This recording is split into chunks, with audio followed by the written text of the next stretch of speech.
Samarqand davlat pedagogika instituti aniq va amaliy fanlar fakulteti matematika va informatika yo'nalishi 403 guruh talabasi Qo'chqorov Akobir Alisher o'g'lining axborot xavfsizligi fanidan BitLocker mavzusida birinchi mustaqil ta'lim topshirig'i.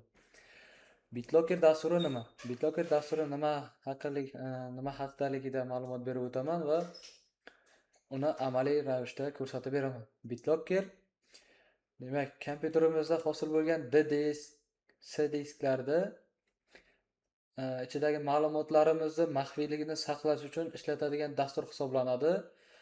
BitLocker dasturida masalan C diskda yoki D diskda bizni shaxsiy ma'lumotlarimiz, shaxsiy rasmlarimiz yoki qandaydir kerakli hujjatlarimiz bo'ladigan bo'lsa, BitLockerdan foydalanib ularni maxfiyligini ta'minlashimiz mumkin. BitLocker Windows operatsion tizimining o'rnatilgan to'liq disk shifrlash vositasi hisoblanadi.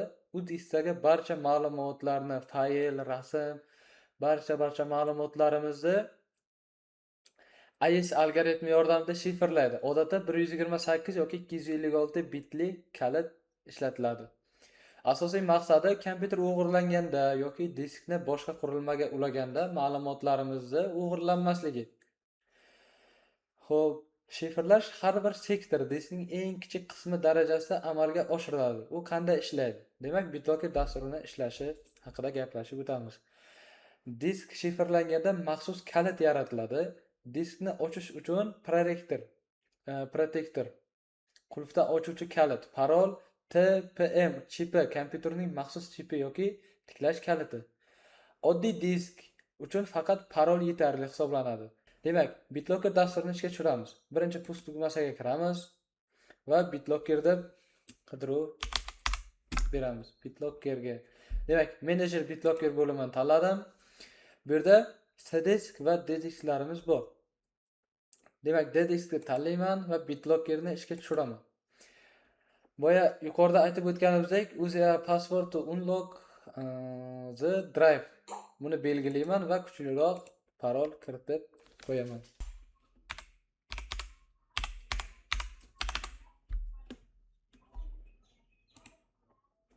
Demak, boya yuqorida aytib o'tganimizdek, save to your Microsoft account.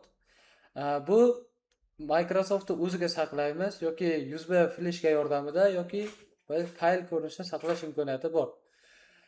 Xo'p, biz save to fayl bo'limini tanlaymiz, sababi biz fayllarimizni mana bu ko'rinishda kalit ko'rinishida saqlab qo'ydik. Demak, nimadir deb saqlanib qo'yishimiz kerak. Aytaylik, kalit 1 va save tugmasini bosamiz. Va next tugmasini bosamiz. Demak, robot stolga kiramiz, ish joyinaga. Ko'rib turibmiz, C va D disklarimizda hech qanday qulf belgisi yo'q. BitLocker hali o'rnatilgani yo'q. Endi BitLockerni o'rnatish jarayonini boshlaymiz. Next tugmasini bosdik. Start. Demak, BitLocker D diskga o'rnatilish jarayoni. 90%, 91.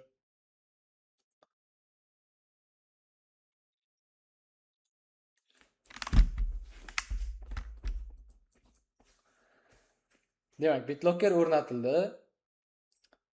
Close'ni bosamiz, kalit hosil bo'ldi. Ya'ni D diskda ma'lumotlarimiz maxfiyligi saqlandi. Biz faqat o'zimiz faylda saqlagan, mana shu yerda saqlagan parollarimiz bilan mana qayta tiklash paroli, shular yordamida kirish imkoniyatimiz bo'ladi. Endi topshiriqqa asosan BitLockerda D diskdan o'chirib tashlash bosqichini ham ko'rsatib o'tishimiz kerak. Buning uchun sichqonchamizni o'ng tugmachasini bosamiz. Mana bu yerda Manage BitLocker bo'limi bor. Shuni bossak, keyin bo'limlar chiqadi.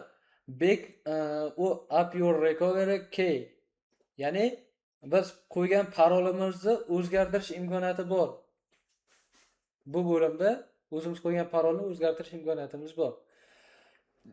Bizga parol o'zgartirish kerak emas. Bizga qo'yilgan parolni olib tashlashimiz kerak. Olib tashlash uchun oxirida turn off BitLocker bo'limi bor. Shuni bossak, mana bu yerda so'rovnoma chiqadi.